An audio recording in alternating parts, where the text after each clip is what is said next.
Welcome to Hood Champion Boxing and Sports. In boxing, you find a way to win or you find a way to lose. Also in boxing, some people find a way to take it to the stupid, okay? And that's what you got going on right now with the WBC and the heavyweight division. Man, I'm about to get a headache, okay? So I'm going to bed after this. But look, the WBC has 2 scheduled title eliminators. Absolutely crazy. And guess who's fighting in those matches? You have Andy Ruiz against Luis Ortiz. Then you have Wilder and Helenius. Okay? So the winner of Wilder and Helenius, the winner of Ruiz and Ortiz, those guys are up to challenge for the WBC title. The winner of those matches, the winners aren't obligated to fight each other. Did you know that? That's what's crazy. So the way they have it set up right now is Tyson Fury is going to be able to pick the winner of those fights for a match if he decides to continue boxing after Usyk. If he decides to continue boxing, he gets to pick the winner of either of those 2 matches as his next opponent and challenge for the WBC strap, which it can be all the titles because I think he beats Usyk, right? Now, how crazy is that? Now, the thing is this. You got Wilder should get past Helenius. As far as Ruiz and Ortiz, I'm not sure how that's going to play out. But Ortiz is 43 years old now. Still looking strong. And I would like to see him get an opportunity, man, to win a belt. I don't just want Ortiz to challenge. Let him win a belt. But at the end of the day, let's say Ruiz clips Ortiz. Okay? Then Tyson Fury, depending on how all that plays out, the rematches, he'll be able to pick who he wants. See, we don't know how all this is going to play out. We just don't know. If Fury goes and wins, he could give up the belts. And then if the belts are, if he drops the belts, then the WBC may make the winner of those fights fight each other. But right now they're saying that Fury can pick who he wants. So you see, when they start talking like this, it makes me uncomfortable because the way everything is structured and how it should work, that's not how it happens. What really should happen is Fury and Usyk fight, then they have the rematch. Those 2 fights that's going to take up the end of this year and probably half of next year. And then the winner, Wilder and Helenius, Ortiz and Ruiz, they should fight each other. Okay? So that would probably take place next year sometime. So by the time the rematch with Fury and Ortiz happen, then they can get together. They can fight the winner of, from this little round robin right here. But that's not how that's not how things happen, man. There's so many things that are happening here. But something else I wanted to point out that I found was annoying, right? Wilder's coming back. He's fighting Helenius. That's not an easy fight. Wilder didn't come back and try to take an easier route or a soft touch to get back to being a title eliminator. Andy Ruiz going after Luis Ortiz, that's taking a soft touch. Hey, pay attention. Ever since Andy Ruiz lost to AJ, he's not coming out here getting in here with these monsters again, is he? He fought Areola. It was more competitive than what Ruiz anticipated. But I would consider that a soft touch. Now he's getting here with Ortiz. Ortiz didn't look that good in his last fight with Charles Martin. Yeah, he landed the big kaboom Cuban missile and got Martin out of there. But Ortiz looked old. All right? I like Ortiz, but he looked old.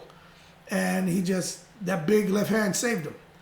So with Andy Ruiz, this right here, in my opinion, is a soft touch. Now, I'm not saying Ortiz doesn't have what it takes to defeat him.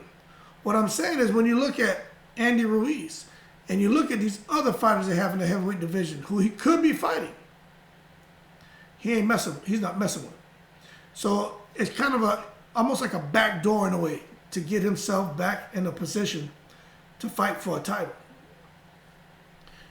Some people are saying, man, you're looking into that. But I don't know. What do you think? Y'all think I'm crazy? And at the end of the day, depending on who wins out of all this, I think Wilder emerges the victor out of all this round robin, right? So then Wilder ends up back in a position where it could be him and Fury 4. Now, a lot of people don't want to see that. They kind of, I think the overall consensus is that Fury just has Wilder's number. But I heard something else today. It's like they have people who sit back, right? And they just like to stir the pot. I didn't realize, I already knew about the first Wilder and Fury fight. I already knew a lot of people felt that was a long count. Okay, so no need to get into that. Second fight, whatever. But the third fight, today was the first day I heard somebody say that there was that Wilder deserved a knockout win in his first fight and in the third fight. And I was like, okay, I heard the first fight. How the hell did anyone come up with the fact that Wilder deserved a knockout win in the third fight with Fury? I don't get that. I get it in the first fight. Eyes closed, laying down. The referee should have waved that fight off. But whatever, he counted. Fury got up. It is what it is. But in that third fight, people are saying that when Wilder knocked Fury down in the third fight, the first knockdown, that Fury was down for like 12 seconds. The referee gave him a long count. And I'm like, nah, okay. Look, I like all these boxers. I'm not a biased person, but I like Wilder.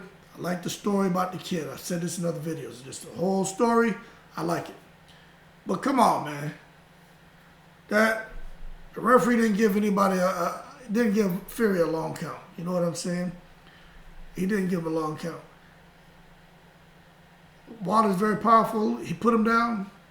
Fury was just there, looking around, collecting himself, and got up. I don't think he gave him a long count. And if he would have waved the fight off, that would have been wrong. Okay? That would have been wrong. When Wilder knocked him down the second time, he didn't really hit him with much of anything. I just think Fury hadn't recovered from that first shot. So if he would have waved it on then, that would have been wrong. Okay? There's no 3 knockdown rule, but at least let the man go down 3 times. So I think the referee got it right in the third fight. But there are a lot of fans and a lot of these guys who have these channels and guys who have these different websites that are saying that there were long counts in the third fight. I'm like, you got to be kidding me. So there's still almost a demand to see Wilder and Fury 4. I don't think there should be a Wilder and Fury 4. That does not need to happen. Okay? Now the thing is, if Fury goes on and gets, I don't know, man, a few $100 million for fighting Usyk, right? This man's already sitting on some dough, serious money.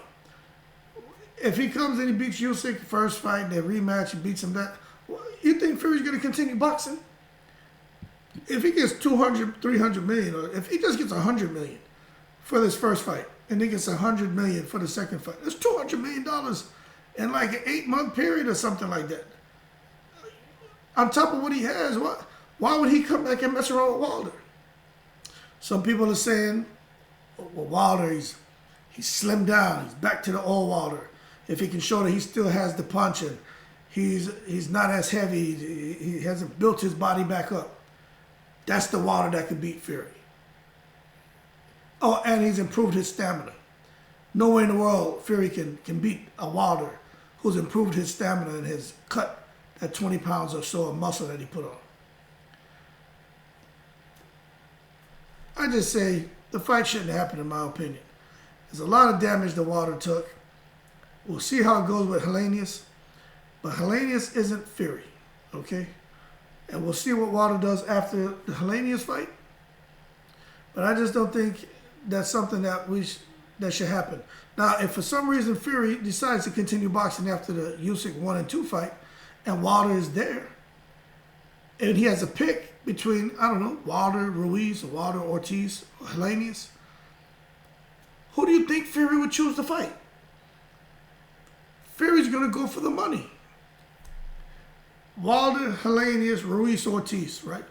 Which one of those, if matched up with Fury, would generate the most money? Deontay Wilder. Helenius not bringing no damn money to the table. Luis Ortiz, not really. But it'd be an interesting fight. Andy Ruiz, really don't know what's going on with Fat Boy, okay? But Andy Ruiz, we'll see how he looks, but I don't know. But if Charles Martin was beating Andy Ruiz's ass over there when they were stablemates under Manny Robles, if Charles Martin was whipping Andy Ruiz's ass, what do you think Tyson Fury is going to do? So again, come down Deontay Wilder. But that to me would be the pick that Tyson Fury would make, because people will still want to see it, especially if Deontay Wilder comes back, has 1 or 2 fights, and just totally obliterates opponents. Can he get back into it? Can he do it? He almost got there. The first 3 fights, 2 of those fights, he almost got him out of there. 4th fight, this is the one. I could only imagine the storylines. Now, I would watch it. We all would watch it because we're boxing fans. But I don't think that should happen. But what's his name? Mauricio Sulaiman. That guy, man, his brain works too fast, man. He's got it together, man, and you know, these other sanctioning bodies can learn from him. I'm not saying I agree with what he's doing. I'm just telling you, they should pay attention to what this guy is doing, man. You know, it's crazy because he said they've accepted some elimination bouts for the WBC title, and those are the 2 elimination bouts, man. Ortiz, Ruiz, Wilder, and Helenius. And he said the thing about it, right, is Fury's the champion. And he's got time and he'll decide on who he wants to fight. He said, and then we'll just see what happens. So we'll see what's up. But again, I just wanted to bring that to you because I said, you know what, man? There's always something going on. Always some article, always some kind of craziness about these guys, man. And I just don't think anybody, I think people will watch it, but I just don't think that, like, for the trilogy, man, there was so much going into that. I mean, so many what-ifs and so many allegations. The 3rd fight, man, you know, still a little bit of drama and stuff going on, but a 4th fight, I mean, I just think Fury just has Wilder's number. And it is what it is. Don't get me wrong. I support them both, but I don't think that should happen, man. I tell you who I would like to see Fury fight. Joe Joyce or Anthony Joshua, or let Anthony Joshua and Wilder fight. That's the one to be made, but all this other stuff, man, I mean, outside of those guys, you got some up-and-comers, but I don't know. I think these guys are starting to phase out, man. And you got Big Baby Anderson. He looks to be making a little wave, you know, so he may be the guy to kind of be the next big U.S. heavyweight champion and make some noise. Joe Joyce is up there in age, but, you know, he's still kind of young in his professional career, but, you know, Joe Joyce is a problem for anybody. Zhang, you know, Hergovic, you know, they got some guys out there. But out of all of them, I would say that Joe Joyce, man, could be a real problem, and people don't want to fight him. But he's going to beat Parker. He's going to beat Parker. Watch. But we'll see what happens, man. But that's the latest and greatest. There's 2 title eliminators, and the winners of these title eliminators are not obligated to fight each other. Tyson Fury gets to pick who, depending on the winner, he gets to pick the person. And I don't know. We'll see. But that being said, man, it's just crazy, man. I just don't get it. But that being said, man, y'all keep cool. Appreciate your support. I'm going to bed. I'm in the breeze.